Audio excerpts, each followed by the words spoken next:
आज की वीडियो में हम लोग एक रोमांटिक ड्रामा मूवी को एक्सप्लेन करने वाले हैं। इस मूवी की शुरुआत में हम लोग एक ऐसी लड़की को देखेंगे जिसका एक बॉयफ्रेंड होता है, लेकिन वो लड़की इतनी प्यासी होती है कि वो अपने बॉयफ्रेंड के फादर के साथ में घपाघप कर लेती है। इसके बाद इन तीनों के बीच में क्या होता है ये हम लोग आगे इस वीडियो में देखेंगे। तो चलिए देखते हैं इस प्यासी लड़की की कहानी। मूवी के शुरुआत में हम लोग माइकल को देखते हैं जो कि आर्मी की ट्रेनिंग कर रहा था। माइकल बहुत ही हैंडसम लड़का था। ट्रेनिंग कंप्लीट करने के बाद जब सभी लोग अपने रूम में जाते हैं तब माइकल अपने फ्रेंड से ये कहता है, मैं एक लड़की से बहुत प्यार करता हूँ और हम लोग लिव इन में रहते हैं, लेकिन इस बार मैं उसे शादी के लिए प्रपोज करने वाला हूँ, लेकिन मुझे इस बात का डर है कहीं वो शादी के लिए मुझे मना ना कर दे। तब वो ऑफिसर माइकल से कहता है, तुम एक हैंडसम लड़के हो इसलिए तुम्हारी गर्लफ्रेंड तुम्हें मना नहीं करेगी। इसके बाद हम लोग माइकल को उसके घर पर देखते हैं। यहीं पर उसकी गर्लफ्रेंड एबी भी होती है। माइकल काफी दिनों बाद यहाँ आया था, इसलिए एबी उसे खुश करने के लिए उसका मनपसंद खाना बनाती है। ये दोनों एक दूसरे से बहुत प्यार करते थे। इसके बाद माइकल अपने घुटनों पर बैठकर एबी को शादी के लिए पूछता है। एबी भी शादी के लिए मान जाती है। ये दोनों बहुत खुश थे और अपनी खुशी को बढ़ाने के लिए ये लोग घपाघप कार्यक्रम चालू कर देते हैं। इसके अगले दिन जब माइकल अपनी ड्यूटी पर जाने वाला था तभी उसे हॉस्पिटल से कॉल आता है कि उसके फादर को दिल का दौरा पड़ा था, इसलिए वो हॉस्पिटल में एडमिट है। ये सुनकर माइकल थोड़ा परेशान होता है और ये बात वो एबी को भी बताता है। एबी उसे अपने डैड से मिलने जाने के लिए कहती है, लेकिन माइकल वहाँ जाने से मना कर देता है और वो एबी को बताता है, मेरे फादर और मेरे बीच में रिश्ते अच्छे नहीं हैं, क्योंकि मेरे फादर को हमेशा पैसों की पड़ी रहती है, इसलिए हम लोग कई सालों से मिले भी नहीं हैं। माइकल की बातों को सुनकर एबी उसे समझाती है, वो जैसे भी हैं लेकिन तुम्हारे फादर हैं, इसलिए तुम्हें उनसे मिलने के लिए जाना चाहिए और अगर उन्हें कुछ हो जाता है तब तुम अपनी पूरी जिंदगी पछताओगे। एबी की बातों को मानकर माइकल अपने फादर से मिलने के लिए हॉस्पिटल में जाता है। उसके फादर का नाम रोल्डन है। यहाँ आने के बाद इन लोगों को डॉक्टर से ये पता चलता है कि उसके फादर अब खतरे से बाहर हैं, लेकिन इन्हें टाइम पर मेडिसिन देनी होगी और इनका बहुत ख्याल रखना होगा। लेकिन माइकल के फादर तो घर पर अकेले रहते थे, इसलिए वो अपना ख्याल खुद से नहीं रख सकते थे। तब एबी माइकल से ये बोलती है, हमें इनके घर जाकर इनका ख्याल रखना चाहिए। यहीं पर हम लोग ये जानते हैं एबी एक नर्स है और वो रोल्डन का ख्याल अच्छे से रख सकती है। माइकल भी उसकी बातों को मान जाता है। इसके बाद ये लोग रोल्डन को घर लेकर जाते हैं। रोल्डन एक बिजनेसमैन होता है, इसलिए उसका घर एक आलीशान महल की तरह था। एबी इस घर को देखकर बहुत खुश होती है, क्योंकि उसे ये बात पता नहीं थी कि माइकल के फादर इतने अमीर हैं। अब माइकल और एबी यहीं रहकर रोल्डन का ख्याल रखने वाले थे। अगले दिन एबी मार्केट से सब्जियां लेकर आती है और वो उसे माइकल के पास रखकर अपना काम करने के लिए जाती है। माइकल के डैड एबी का हेल्प करने के लिए उन सब्जियों को उठाकर किचन में ले जाने लगते हैं, लेकिन तभी गलती से उनसे माइकल का फोन नीचे गिर जाता है, जिससे माइकल अपने डैड पर बहुत गुस्सा होता है। माइकल को अपने डैड पर गुस्सा करते हुए एबी भी देखती है। इसके बाद वो रूम में जाकर माइकल से ये बोलती है, तुम्हें अपने डैड से इस तरह से बातें नहीं करनी चाहिए, क्योंकि तुम्हारा फोन तो आराम से ठीक हो सकता है, लेकिन तुमने जो बातें डैड को कही हैं, उन बातों को तुम वापस नहीं कर सकते हो। तब माइकल एबी को ये बताता है, मेरा फादर शुरू से ही बुरा इंसान है। जब मैं बहुत छोटा था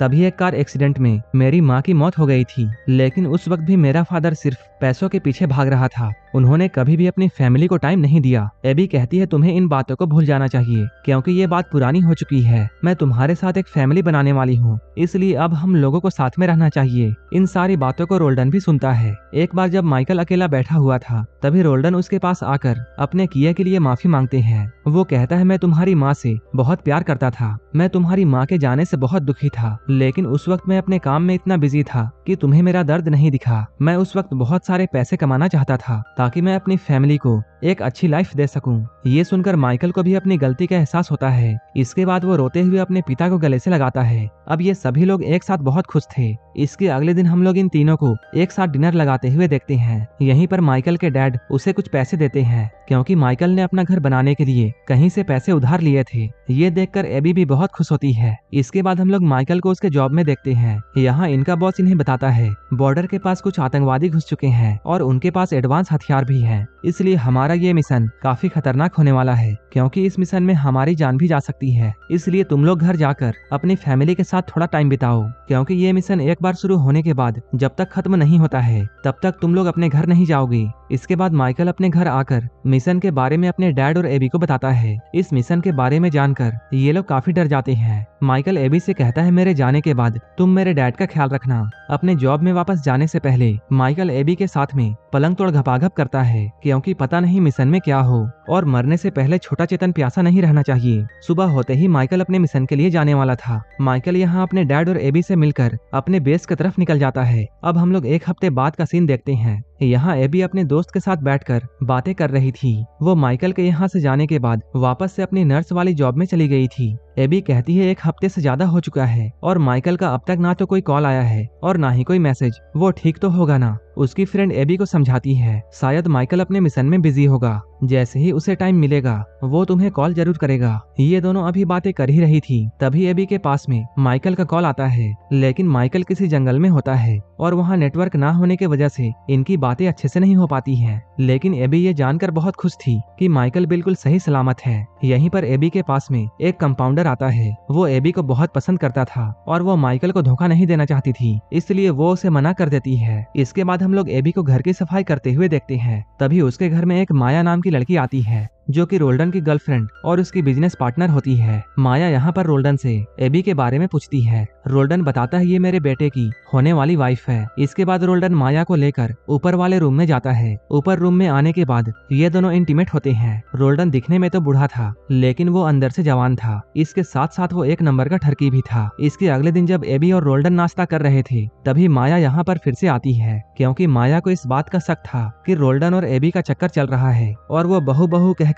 उसके साथ पकड़म पकड़ाई खेलता है। जब रोल्डन को ये बात मालूम चलती है, तब वो माया को अपने साथ ले जाकर ये समझाता है कि एबी मेरी बहू है और मेरा बेटा और वो शादी करने वाले हैं। इन बातों को सुनकर माया को रोल्डन पर थोड़ा भरोसा होता है। इसके बाद माया एक बार फिर से यहाँ रोल्डन के हैंडपंप से पानी पीती है। अपने खेत को गीला करके वो बहुत खुश होती है। इधर हम लोग एबी को जॉब में देखते हैं। उसके पास फिर से वही कंपाउंडर आता है। वो एबी के लिए इस बार नाश्ता लाया था। एबी यहाँ कंपाउंडर से बोलती है हम लोग सिर्फ दोस्त बन सकते हैं, इससे आगे हम लोग नहीं जा सकते हैं, क्योंकि थोड़े ही दिनों में मेरी शादी है। इधर हम लोग माइकल को उसके मिशन में देखते हैं। यहाँ दुश्मन इनकी टीम के ऊपर अचानक हमला कर देते हैं, जिसकी वजह से माइकल के साथ साथ इनकी पूरी टीम मारी जाती है। अब माइकल की मौत हो चुकी थी। माइकल के फ्यूनरल में सभी लोग जमा होते हैं। यहाँ माइकल के डैड सभी को ये बताते हैं मुझे मेरे बेटे का जाने का बहुत गम है, लेकिन मुझे इस बात का बहुत खुशी है कि मेरा बेटा मेरे देश के लिए शहीद हुआ। लेकिन अभी तक माइकल के बॉडी का कोई भी पता नहीं था, इसलिए वो लोग माइकल का अंतिम संस्कार नहीं करते हैं। एबी माइकल की मौत से सदमे में जा चुकी थी,